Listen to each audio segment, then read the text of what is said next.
네, 안녕하세요. 더한공동체교회 매일 5분 묵상.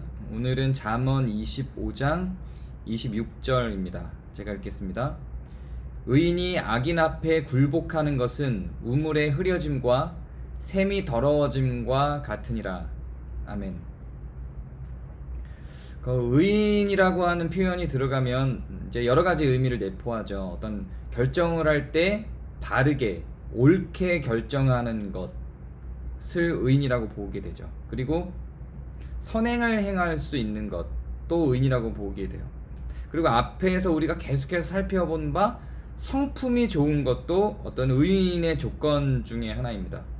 자, 그런데 그렇게 성품이 좋은 것, 그리고 어떤 선한 일을 하는 사람으로 의인을 정의 내리다 보니까 의인의 어떤 성품이 좋은 조건이 마치 그러니까 뭐 친절한 것, 이렇게 이해가 되기도 해요. 물론 그 친절이 의인의 아주 중요한 요소 중에 하나이기는 합니다. 그런데 그런 좋은 성품과 친절이 의인의 중요한 좋은 요소 중에 하나이다 보니까 이렇게 오해될 때가 있어요.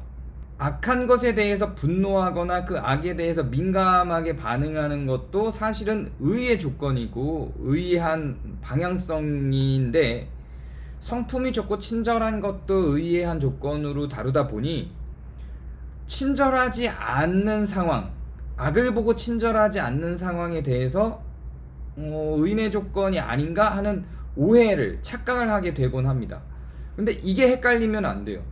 내가 연약한 사람들, 그리고 악하지 않은 사람들, 그 악하지 않은 것들, 혹은 악한 사람이라 할지라도 그 악한 사람에게 친절한 것과 악한 행위에 분노하는 건 매우 다른 일입니다.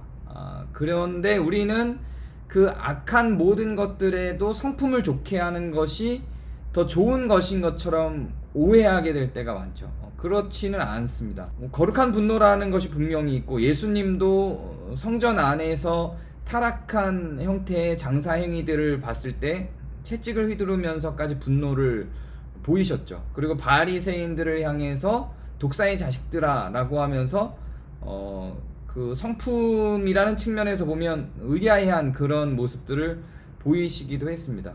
성품이 갖고 있는 겉으로 드러난 형태만 갖고 생각할 필요는 없어요. 그래서 의인이 악에 굴복하지 않고 버텨주는 힘을 갖는 게 매우 중요합니다.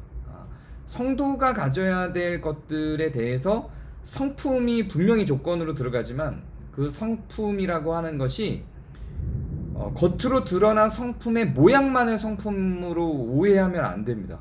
성품은 약한 것을 보듬고 잘못된 것에 대해서 반응하는 것들을 성품 안에 포함해요.